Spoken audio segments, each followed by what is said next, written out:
Hey there. Happy Watch Soup Sunday, everyone. Welcome to is this episode number 3, I think, Yes, already. of the reboot. Yeah, already, right? I can't believe this is our third one. Sanjay is not able to make it tonight, last minute cancellation there, but Clayton and I will do our best to keep the machine going. Hey, I'm Bobby Legs, and I'm your co-host this evening for another episode of Watch Soup. As I mentioned, Clayton is my co-host here from the Watchdog podcast. How are you, sir? I am doing well. As we were lamenting before we went live, this weekend went by way too fast. If there is a silver lining to it being Sunday night at 9 p.m., I'm here with all of you. Yeah, no, same here. Weekend went way too fast, but looking forward to tonight and chatting it up with you and all of our watch friends getting together here this evening. And speaking of, before we actually say hello to everybody, how about you let me know what you got on wrist? I am wearing my Loner Formex, the rose gold and brown dial brief GMT. Really cool watch, fun to wear. It's just the rubber strap is super comfortable. As I said on Sanjay's stream last night, the deployant clasp with that ratcheting micro adjust is just so killer. You can get it just to be a absolute perfect fit. Yeah. So I love the tech on these watches. Really great. Yeah. And I think, like I mentioned last week, I had that watch, had a couple of different bezels that I was able to snap on. One was the Batman and one was the plain steel. Mm-hmm. And man, I loved it. It was a good watch. It was a really, really good watch. I know some people might knock it because it's trying to be a couple of different other watches, maybe an Aquanaut, but I don't know. I kind of liked it. There's something to be said for a symmetrical case. We always worry about symmetrical dials, but watches inherently are not symmetrical because you have a crown on one side and nothing on the other side. So I think it works. Yeah, great observation, Clayton. That you're absolutely right. You hit it. You definitely hit it. I have my Panerai 176 Luminar. One of my first luxury watches that I had. I've had this now for a good at least 15 years, maybe 16 years, and it's a great watch. And haven't had it serviced. It keeps pretty good time. I think it's just a two-hander. I don't really care if it's off, really. I really don't. But because I just like the way it looks, and it's kind of tells the right time. I mean, look, it's not like it's off by minutes a day, but it's probably off by like 30 or 40 seconds. So it is what it is. But again, I have other watches in my collection that I depend on for accuracy. Not every watch for me needs to be accurate, and maybe that's a discussion for another time. But anyway, love having it in my collection. So let's say hello to some of our friends. How do we sound tonight, guys? Before we go any further, we sound okay audio? Yeah, let us know. Let us know for sure. Joey B is here. Bill K is here. How you doing? Mr. Cassioke is here. Good to see you, Steve. Hey, there's Chaz from the Berg. Bruno is here. Time Hill. Steve is here. How you doing? Wilson, what is up, my friend? Good to see you. Underachieving watch collector. Yes. Hey, there's Canadian watch monkey. The Big Wrist is here. How you doing, sir? Bobby Watch Medicine. Oh, did you happen to catch our live stream on Friday night? I did. Yeah. He got an absolutely amazing watch. Congrats again, Bobby. Oh my gosh. Stunner. Yep. And the game was fun, and it was just I like that format. Like, I'm hoping that in the future when we've had some of our friends who want to do a reveal, we do something like that going forward, because that was a lot of fun. Stefan is here. Hi, Stefan. Navy Blue Monster is here. Rick is here. How you doing, Rick? Good to see you.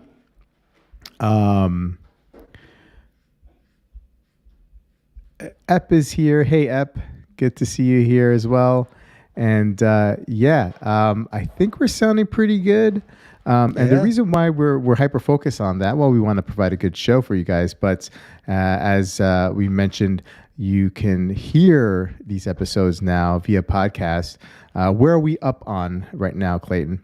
We are up on Spotify and Amazon. Apple and Google are taking a little while. Google Podcasts will kind of automatically detect it, but it needs to be out there for a little while. So, and I don't know what's going on with Apple. I have to check it again. I'm actually using my wife's Apple ID because I'm not an Apple product user. So Yeah. I had to she has not gotten any updates that it's live yet. I don't remember this taking so long when I put the Watchdog podcast up on everything, but I don't know. The Spotify and Amazon are easy. Boom, you just provide your RSS feed and that's it, and you're up. So it was very easy on those. And I think there's a couple like Overcast. Once it goes on Apple, it'll be on like Overcast. I know a lot of people use those specific apps. I think Stitcher also it automatically goes up on Stitcher. So soon we'll be taking over podcasts everywhere. We'll be more popular than Joe Rogan. Mark Mayer and all these clowns. Oh yeah, absolutely. We're going to take over Watch Soup. All right. So speaking of Watch Soup, why don't we get started? And why don't we get started with the video that you selected? Sure, Clayton. Yeah, please kick it off. There's a lot of content in here, so I'm going to go over it. Pete McConvill, what makes a watch boring? His videos are always amazing, and as soon as I think I saw this last Monday, and I just said, this is my pick already. I know it's only Monday or whenever it came out, but so what makes a watch boring? And he goes into, sometimes we'll say, no, my Explorer is not boring. It's timeless, right? Well, maybe something can be timeless and boring, or timelessly boring, as he said, or beautiful. It's not boring. It's beautiful. Maybe it can be both, right?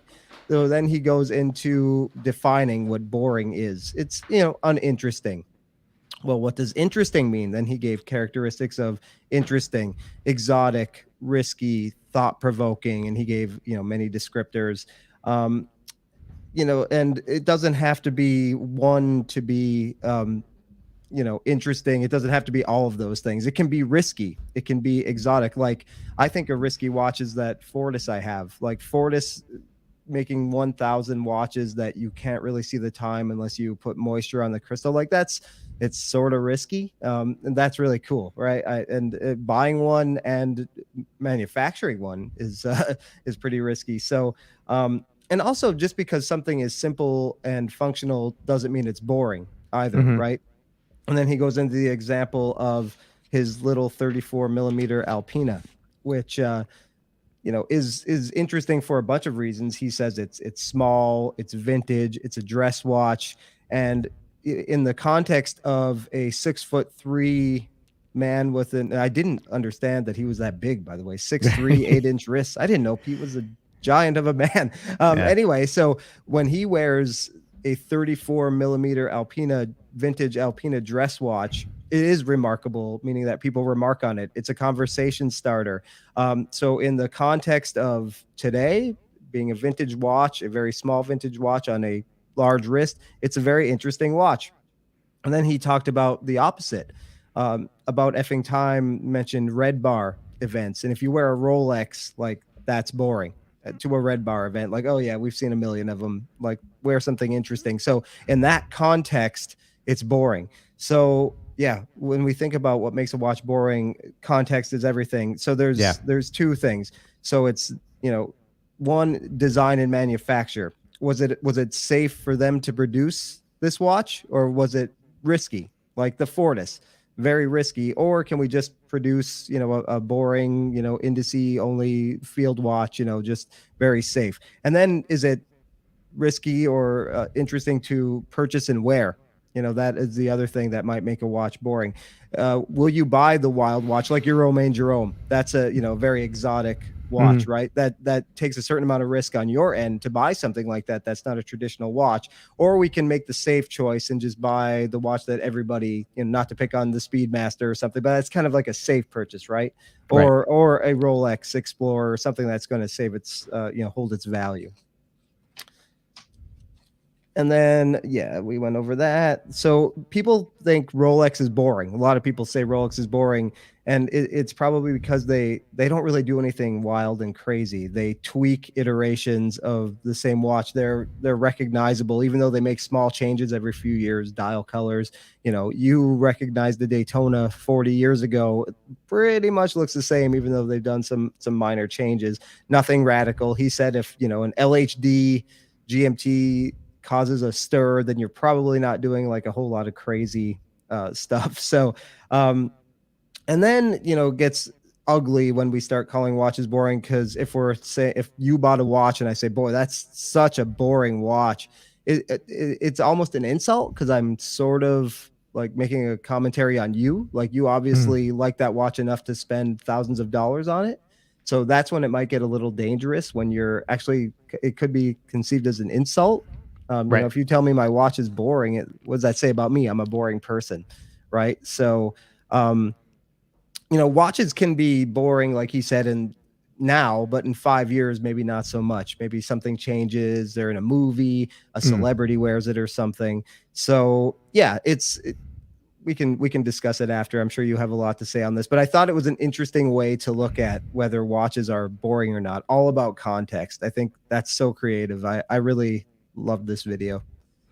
Yeah, I mean, definitely Pete has a way of presenting an argument and going through all different sides. What I really appreciate he said, and it was at the end of his video, is that boring doesn't necessarily mean bad, right? Because when I saw this title, and I know Pete has no love for Rolex, right? Yeah. What makes a watch like Rolex, for example, boring? I'm like, uh-oh, here we go, right? And not to say that this was like a clickbaity kind of type title. Maybe a little. Anytime. I think anytime you put in Rolex, and I'm guilty of it too, in a title, you want to stir up some emotions. You want people to watch, right? But like I said, I like how he ended it with saying that boring is not necessarily bad. And for me, the way I interpret this video, I had to interpret it in the lens of my collection, right? So there are several boring watches in my collection. Look, I mean, the dial on this one is pretty boring. Maybe not the case, right? Maybe not the case, but the dial is pretty simple. It's a two-handed. Yep. It's got some indices, a 12, 3, 6, and 9. But for me, I find extreme beauty in the simplicity of this watch, the size, the dial. There's nothing in my collection like this. Now, I know that's not necessarily what Pete is talking about here. He's not knocking boring, really, per se. But you mentioned my roommate Jerome. I can have that watch in my collection, at least for now anyway, because I have some boring watches, right? Watches that do the job. The Submariner, this Panerai, and I have some non-boring watches, design speaking wise, like my Cosmonaut, my GP. I would even say that it's kind of like not boring. It's a little bit more interesting because you do have a power reserve on there and a waffled dial. So I think boring is in the eye of the beholder, right? And I don't know. I mean, a good video here, thought-provoking for sure. He definitely covered a lot of angles on it, from the brand side, and then from the buy side as well. Rolex, let's talk about Rolex here. I mean, they really don't have to do anything, right? They don't have to reinvent the wheel so much because of what it stands for. And I think, Rolex has a steadfast, a stable sort of image, right? That what you're getting. There's no surprises here. And if that's boring, so what? Boring could be good. Boring does not necessarily have to be bad. Right. So that's kind of like the some of the thoughts that I had. I mean, I know there's a whole lot of other stuff going on with this video and how he's playing or using the word boring and playing some games with the definition there. But I just I relate it to my collection, and that's how I approached it. So let's see what some of the people in the chat says about it. Wilson's here. It's not boring. It's steadfast and unwavering. Just ask Wolfgang. Sure. Hey, Ken from Pittsburgh is here. How you doing, Ken? Rick says that Pete does a very nice job. Always thought-provoking. Canadian Watch Monkey. Agree. Boring equals timeless and won't go out of style. Yeah, and boring in that aspect is very, very safe, right? If you have a flagship watch like the Explorer, you're not really going to change much on it. I mean, yes, they went two-tone last year, which was a huge change and probably a little bit of a head scratcher on their end. But that watch hasn't really changed except for maybe, it got bigger for a couple of years and then it went back to, 36 millimeter. Hey, Payer Host, how you doing? Boring can be good. I think it's important that Pete said is boring does not equal bad. Yeah. For sure. I seem to remember him really like creaming some watches though for being boring. Like he hated the Tudor Ranger that came out last year. And I remember him, I think I could be wrong, but kind of like going after it for being just like safe and boring. I actually thought he was going to mention that in this video because I actually kind of like the Ranger. It doesn't need to be anything more than it is. I don't think that's kind of the purpose. No. Yeah. And I think so. But look, I mean, I think we're all allowed to perhaps change our mind, Yeah. In and he said that time. What might be boring today might be exciting in 5 years and vice versa, or maybe later that year. Yeah. So, for sure. Right. Chaz is saying, what isn't boring? The John Mayer G-Shock. Ask Wolfie. He will confirm. That's funny. Oh, yeah. Did he throw it out? No, Stefan. I think Wolfie is resigned to keeping the watch because it was a gift from Bobby. So he will be keeping that forever and ever. Wolfie, when you hear this tomorrow morning in Austria, we know for the rest of his life. Yeah. Canadian Watch, my most loved watch is also my most boring, the Black Bay 58 Blue. Look, Canadian Watch, you might be right. I mean, you may call it boring. I think the Black Bay 58 is a fascinating watch. Love the snowflake dial, snowflake hands. That blue is such a rich, dark blue. It's almost like chocolatey. I had that watch for a little while, and I loved it. I had it alongside with my regular Black Bay 58.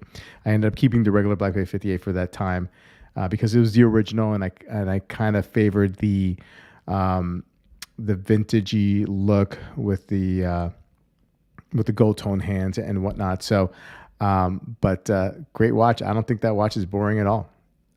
I went for the bronze one, just a slightly more intriguing, and use some of the buzzwords Pete used, maybe a little more intriguing or thought-provoking, just because of how, the patina it's going to take on, the fact that it does turn my wrist green, which I don't mind. It has the Explorer dial on it too. Mm-hmm. So I've owned the black one. I've owned the silver one. I have not owned the blue or the gold. Probably not going to happen. Right. Floyd saying, "Hey, Clayton, loved your podcast." Oh, thank you, man. And that just came out. That just came out today, right? Or you put it on social media? Yeah. And you can catch Clayton's podcast. We have the link to his podcast in the description below. So Clayton, what would you consider then, looking at your collection right now, your most boring watch? And for better or for worse, however you want to define what boring is. I mean, we've heard your definition, I think. Yeah. What do you think? I have a pretty out there collection right now. I don't really have anything like super, even like the G-Shock Square I have is a all blue, a funky one. I guess it would be, I don't know, because I have the GP casquette, which is definitely one of those watches again that I have traditional time telling watches. So I think we were talking about it in your Discord today when somebody was asking opinions of 5 watches, and my answer was go for the weird one, because that's what I'm doing right now. Because I have just traditional watches, dive watches that tell time. So if I'm going to spend a little money, like, let's have some fun. Yeah. Because I use my G-Shocks for work. They're completely functional. So when I get home from work, it's kind of fun to put on a watch that I have to spit on the dial on the crystal to, you know, be able to tell the time for 5 seconds. Like, I don't know. That's kind of fun. That's what I feel like doing. It makes me smile.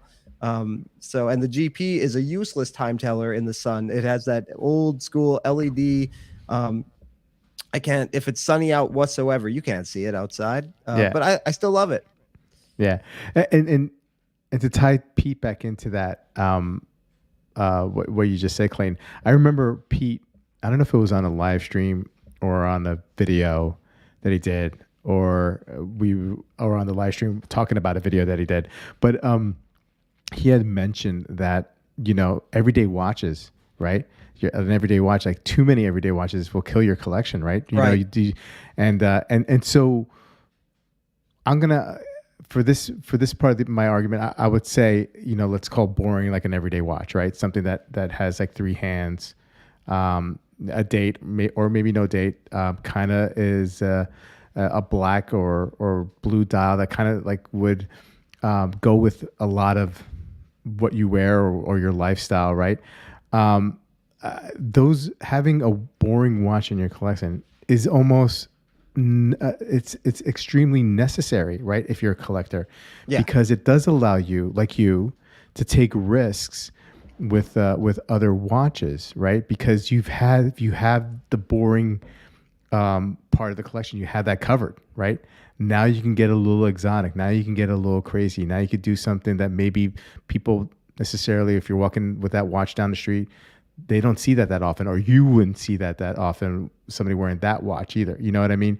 So I think, like, you know, boring is definitely not only necessary, but it's crucial as a watch collector. It's even that, so that Fortis, I keep going back to that. So I posted that up on Instagram, and somebody thought the photo was blurry, and they like tagged like crappy watch photos, apparently, which is like an Instagram page. They tagged them. And I was like, no, it's not blurry. So even on pictures, like it's a misunderstood watch. But yeah, gosh, I have a Willard, the SPB 288, but even that has like a gold-plated bezel. Nothing. I guess the Air King, like, even though it does have a quirky dial, I think that's probably the most unassuming watch. If I were walking down the street, everyone would just kind of oh, that's just a watch. It's round. You know, the Santos I have has the ADLC bezel, so it sticks out. It's two-tone in a different way, which we'll talk about a little bit later. So yeah, it's everything I have is a little out there right now, which maybe why I'm content in a way. Yeah, absolutely. Sorry here. Maison is here. Hello, watch piece. Better late than never. Yeah, 50 fathoms, 50-15 on wrist night. Very, very nice. Jay, hello from Michigan. How you doing? 911 Dan, I got to see that Fortis. I don't get it. It was an art edition. It was made by an artist.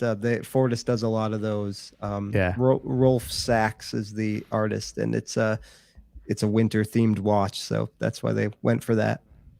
Canadian watchmaking. Fleer watches are super boring, but man, I sure do love them. Yeah, absolutely. I mean, like, you know, they're boring because of the functionality, right? They needed to be very, very simple for a pilot, and very big, right? So a pilot can, you know, could use them while he or she is flying. But they are very, very cool, aren't they? Maison saying, sorry about that. Saying Zin EXM3F, a fairly plain watch on purpose. Yeah, absolutely.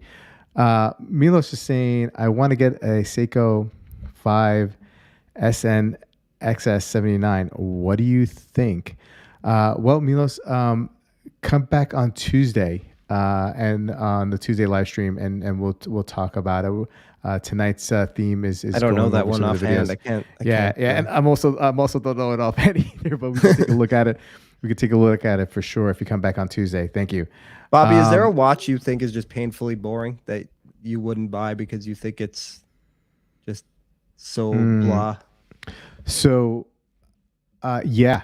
I mean, and this watch, like when they have some dial variations that make it kind of um, a little bit more exciting, exotic. But if a flat dial version of it, that Glajut original '60s Mm, watch. Are you familiar with that watch? yep. Yeah, I think those are just like they look like the Timex Marlin. They have the same font for the. Right. I think that watch is extremely boring. But now, if you get this Iosorin dial on it, it's a little bit different, Yeah. right? But that watch, that's the first thing that popped into my mind when you asked me. That thing is so boring, so boring. I See, mean, probably I a great think watch. Fleegers are boring. I know it goes against what you guys were just saying. And that's why it's like I'm hesitant to ever spend big money on one because it's just like, I don't know. What's the IWC Fleeger giving me that the Laco isn't? It's like Yeah. I hear you. I hear you. if I was into that type of watch, I would Mm-hmm, know, right? mm-hmm. So I could appreciate the nuances. But Yeah. since it's not my thing, I don't necessarily. Yeah. I mean, there's so many variations of Fleegers now that are, I mean, a pilot would probably be like, nah, I don't need that. But so you can be exciting. Like, so IWC, I like when it comes to Fleegers, and you mentioned IWC. I mean, I really like their chronos, right? So like, if I Yeah. was gonna go IWC Flieger, it'd have to be a chrono. But I hear you, like Laco, Stova, you know what I mean? Like they all kind of like sort of look the same, and that's because of the type of watch that it is. Yeah. They're not for everybody, for sure. And it's because they might be, boring. Joey B saying, I like Gata watches. If they are well built and look good, I want several in my collection and I'll wear them all. Paul is saying, I like cars. If I had a collection, all lightweight, RWD sports cars, industrial colors, focused, no muscle cars, no Rolls Royce or SUVs. I like my watches the same way. Hmm. Okay. My Moser Heritage is a pilot inspired, but definitely not. Absolutely, you know what? You're absolutely right, Mason. That's a great looking watch. Okay, that's a great looking watch. I would take that watch any day of the week, man. That is a beauty. Well, even the Air King is really just it's a Flieger. I mean, it has Yeah. it has all the fives, and you look at Fliegers, that's what they have. Yeah. Very interesting watch. I owned that watch for a little while. I liked it. It was a nice looking watch. I just felt like it was taking a little bit too much time away from the Submariner because it's basic three-hander, although slightly different. But great watch. Okay, so let's get moving. Our next watch, and you mentioned two-tone earlier, is the Chap's Guide, the Renaissance of the two-tone watch, the steel and gold comeback. I've subscribed to the Chap's Guide for a while now. Me too. I kind of like him. Like he sits outside. He's got his he's English. He's like very properly dressed and is giving his fashion tips. Like he doesn't look like the kind of guy that would give you fashion tips, but hey man, I think it's a fun channel. I'm not his normal audience because I'm not like I'm very uncomfortable dressing up and that's just not me at all. I wear pajamas all day. To work. So I'm not. But I do get a kick out of him, and I vehemently disagree with a lot of what he says, but I think that keeps me watching. I disagree with him quite a bit. Yeah. But thought provoking, right? So this one is. So it's a little bit of a slow week, I would have to admit. I think it's because a lot of maybe content creators are holding back a little bit since next week is Watches and Wonders. I think it's next week. And so this one was a letter sent in, a question actually sent in to Chap. I don't know if I don't know his name. Ash. His name Ash. is Ash. Okay. Yeah. Ash. And someone, and I'm going to paraphrase a little bit, is looking to pick up a bluesy, a Rolex bluesy, and was asking about the two-tone. Is it and I think the person was in his 30s, and asking what kind of advice, should he go for this two-tone watch? Is it like an old man's watch? Yeah. It's an old man's watch. Is two-tone an old man's watch?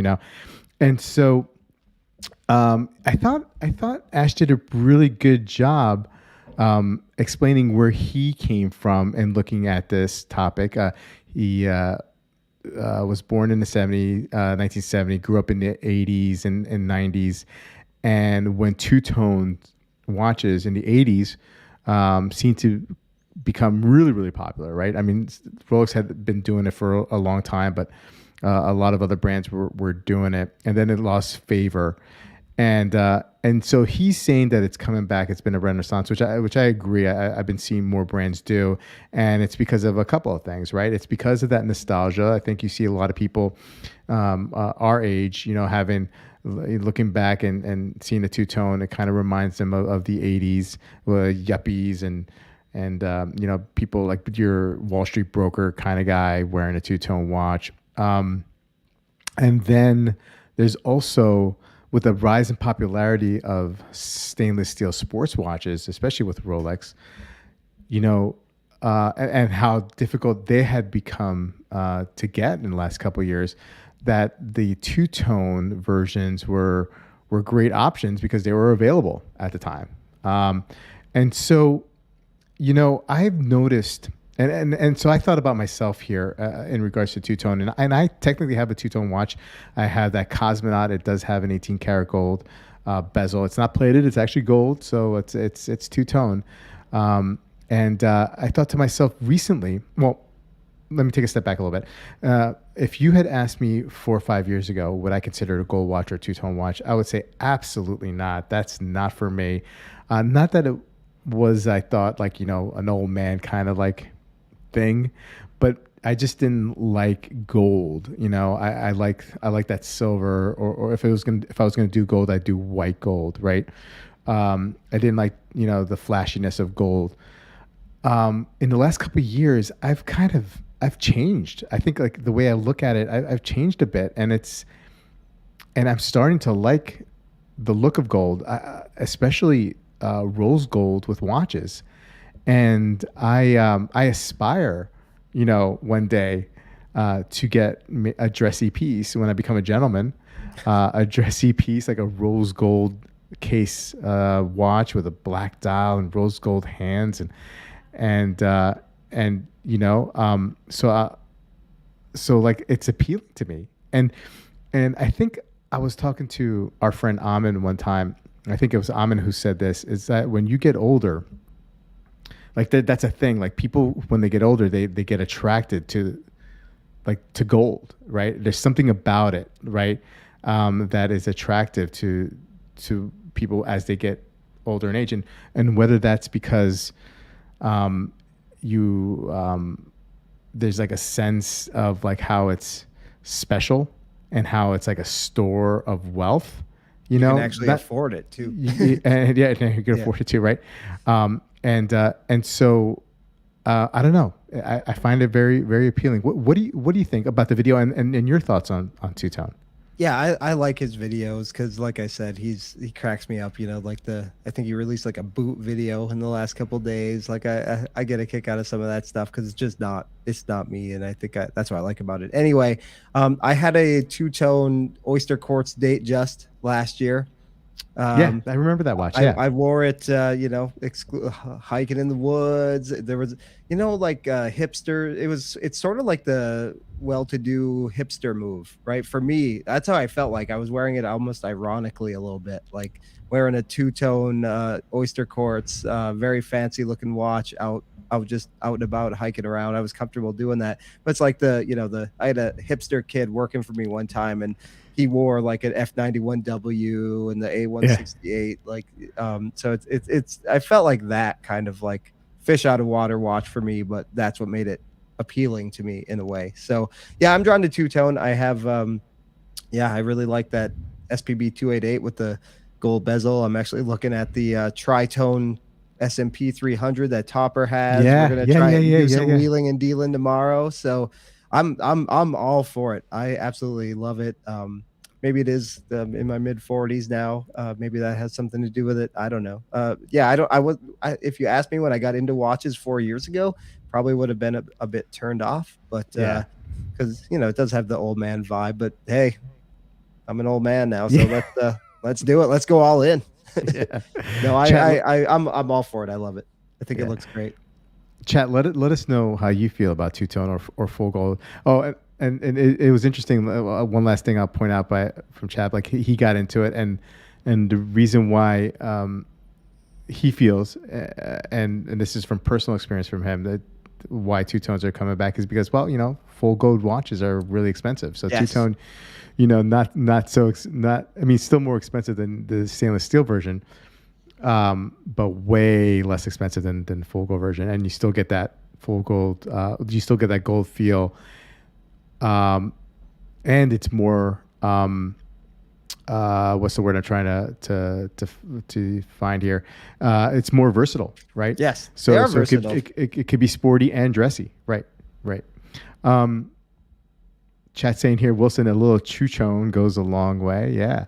MD Chaz is saying, the Chap's guide makes me want to be a better man someday.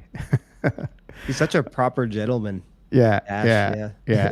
I feel like, so when I see his videos and he's like outside, like I feel like right out of camera shot is like his like trailer home though.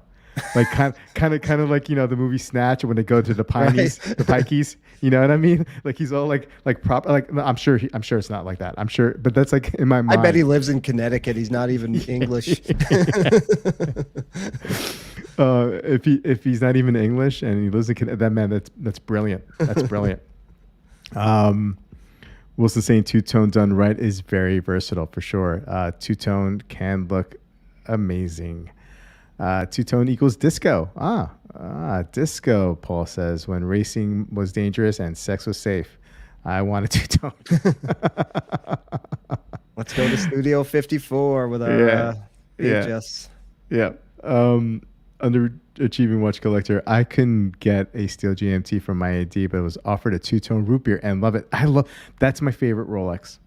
The two-tone, the root beer GMT. Like I'll never buy it.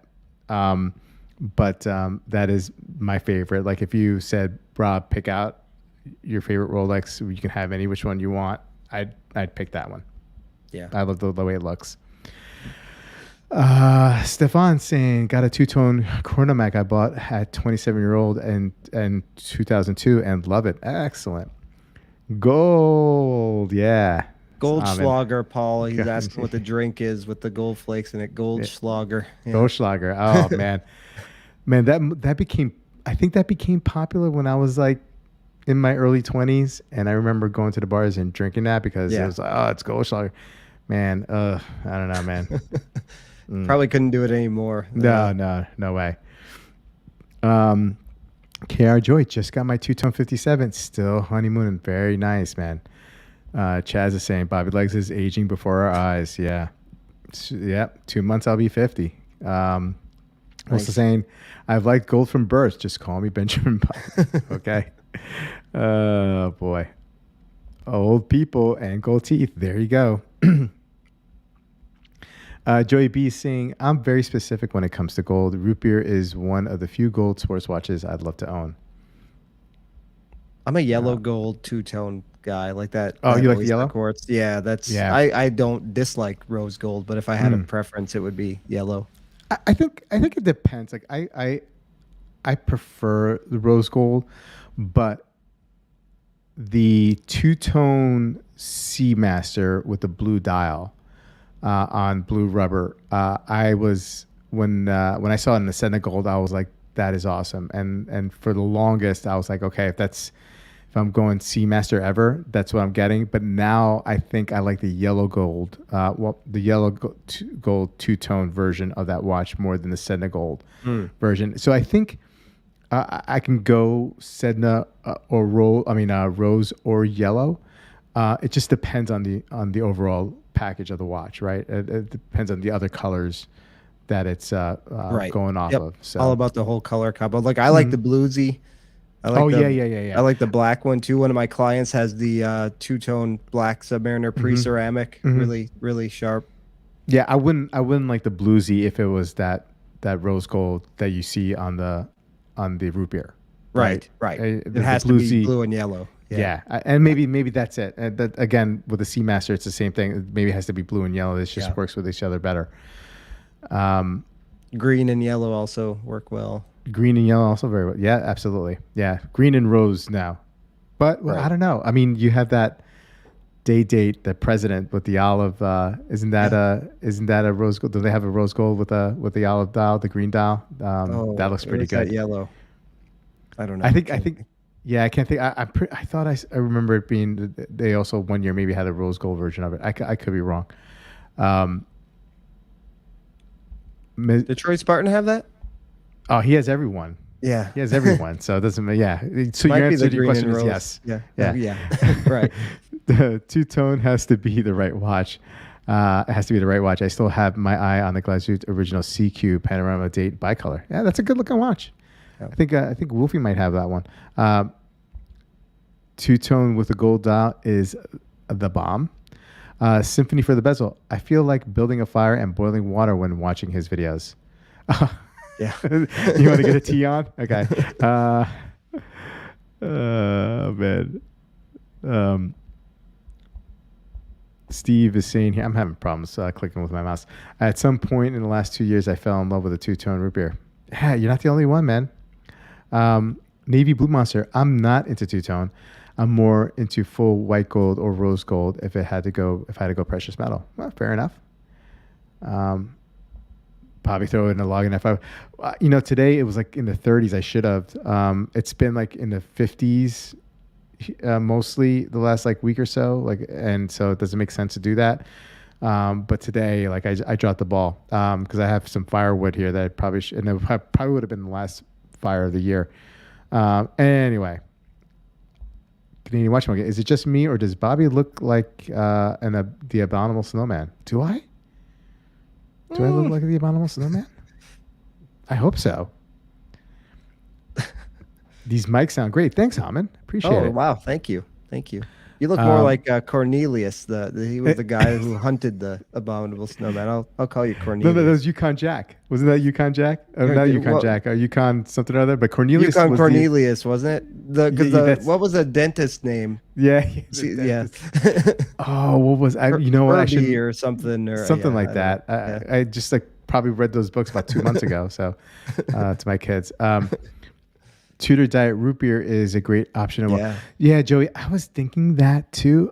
But I got to try that on because I've heard some people complain about it. Now, I've tried on the Diet Pepsi and had no problem. Cat fight. Well, all right. I have two cats right here and they're about to, oh boy. Okay. Throw down. Yeah. Steve is asking, what would it take for you to go for the day date tri-door with the tri-colored center links? Okay. I'm getting a little cat fight action here. What would it take for me to go for the tri-date Tudor? Tri-door with the tri-color? I don't know, It Steve. would take having the money. Yeah, That's all it would take for me. I think so.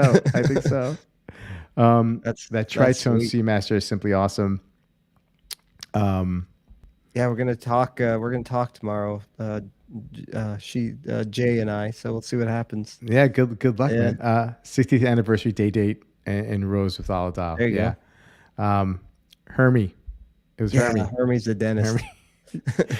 That's right. Yukon Jack is the crappy liquor, right? You're right. Yeah. That's right. That's right. Okay. So let's move on to our final video of the week, and that is Adrian Barker. Omega, please stop doing this. And this was Sanjay's pick. Let me see if I could do my best to get straight to the point on what he was saying. And please, Clayton, correct me if I'm wrong, because I'm sure I'm about to get something wrong. No, I got you. But from the vibe that I was getting was that Omega with their limited editions, right, becoming too much like Rolex, and please stop doing that. And him professing his love for Omega, and one of the great things about Omega. And I don't know if he said this or not, or this is just me, but one of the great things of Omega is that you can pretty much go and get the watch, right? If you're interested. Now there's some, right, that you can't, right? Some of them are like boutique only, like the recent Speedmaster Snoopy, right? Or you have to have some sort of history, right? like you would if you were buying a Daytona, right? You need some sort of history with the AD. You need to put yourself on a list to get it. You could only get it in certain places. And so that's the kind of vibe I was getting from Adrian on this. And Omega has such a big catalog, right? Like those watches that are limited are probably not, I would say, some of the watches that I'd be interested in getting. So it really doesn't affect me that way. But I see what his point is, and just don't go down that route, right? What do you say, Clayton? I don't even think we're not even talking about limited editions. It's standard production. It's like the green SMP. That's not a limited model. That's standard true. Production. Those Aquaterras, just haven't seen those. They've been out for a year now. We know people who put the order in early last April probably, and they got them either at the beginning of this year or at the end of last year. So, is it a real scarcity thing, or are they saying, oh, those folks at Rolex, they know what they're doing with this stuff. Let's try it. So I think maybe that's where the frustration is, and they're just throwing, like he said, throwing stuff at the wall, see what sticks. Yeah. No real maybe direction and purpose. And now that they're getting harder and harder to find too, it's sort of that's what the Omega fanboys always yell at the top of their lungs when they're saying how douchey Rolex is, right? Like, you can buy our watches whenever you want to, and that's not happening so much right now. So if they're the same as Rolex, what really separates the two now? And should you I don't know. We'll see what happens with their new releases this year, and if you can actually buy them. There was with the Aquaterra, those multicolored ones. The original renders did not have a framed date window, and I don't know, now they do. So I don't know if there was a holdup with the dials for those watches, because they clearly have framed date windows now. So I don't know if there was a production stall on that. Somebody decided that they wanted to frame the date window. Who knows?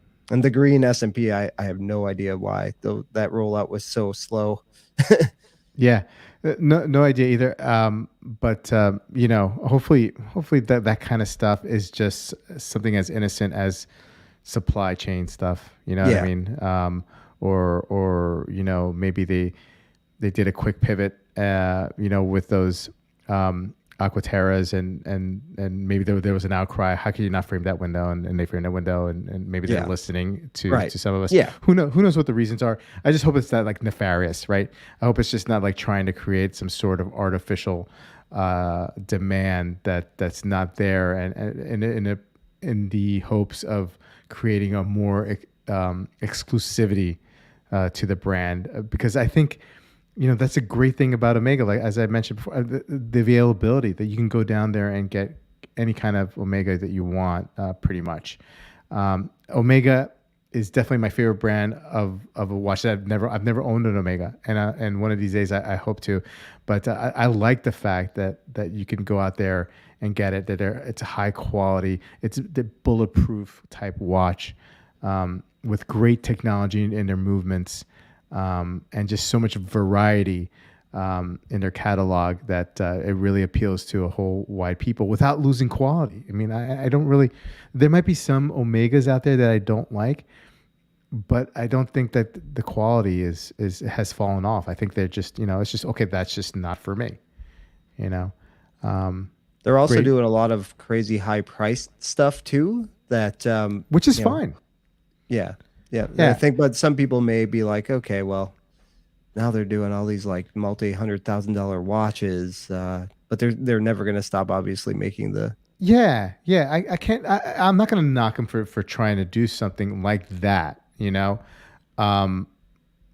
because of their wide catalog, and they make stuff. Yeah, I know. It's just They see the light on, and it's not now. It's it's closer to 10, so it's their last little feeding, and I'm the one who feeds them, and so that's, if you're listening to the podcast, just a scenario that's going on here. We have I have multiple cats coming in front of the camera here, trying to get famous. Okay. Photoshop a picture of your cat on our thumbnail, and I'll put that as the thumbnail for the Okay. podcast this week. Sure enough. Joey B saying Yukon Jack, Goldschlager, and Mad Dog feels like I'm in 10th grade. Oof. Yeah. You know what I can't get like within a mile of without feeling like I'm going to be sick? Green apple pucker. Oof. Had a rough night once. Still haven't recovered. Mine is tequila and then like Southern Comfort. Oof, yeah, that's another one. Yeah. Just smelling it. Just the smell of it takes me back to some frat party. Yeah. Hey, Dis, what's going on? Omega will always have exclusivity. They hunt their luxurious standing. They heard their luxurious standing with the Moon Swatch, but made tons of money on it and will continue making it. I disagree with that, but I think it made people buy the Moon Watch. So I think it like got people excited about the Moon Watch again. But yeah, everybody has their opinion on that. Yeah, Detroit Spartan SoCo. Oof, yeah, it's rough stuff. All right. Well, I see a lot of people commenting that Duke lost. Okay, so that's a little update on the on the tournament there. Well, Clayton. I think I think we made it. We made it tonight. Did it. Well, we did it. Definitely missed Sanjay for sure. But when you have 4 kids, I have 2 kids, and I know how tough that is. But when you have 4, man, that's that's got to be rough. I don't know how he does it. How he juggles doing reviews and live streams with 4 kids, because I feel like I barely am able to do it. But he's a great guy, and he's infinitely valuable.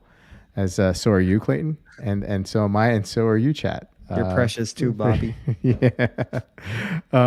So before we leave, tomorrow you're going to try to make that happen with the Omega, with the Yeah, I don't know. We'll see what I'll have to trade some things in, so we'll see how it goes. Have you had any experience with that AD buying or in trading? Yeah, she knows I'm pretty resourceful with selling, so she'll give me like her offer and then like maybe 24 hours to try and sell it. Yeah. I usually do okay, but yeah, I don't know. Well, I don't feel like selling, so we'll see. We'll see. I don't know. We'll talk, and if it doesn't work out, she'll release it again, and I'm sure somebody will buy it. But yeah, I've been kind of obsessed with it ever since Sanjay's video came out.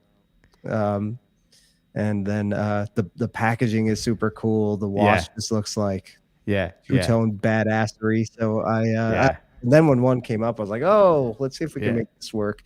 Yeah, I'll do it, and then like 2 days later, my AD will call with the Milgauss or something. Yeah, right.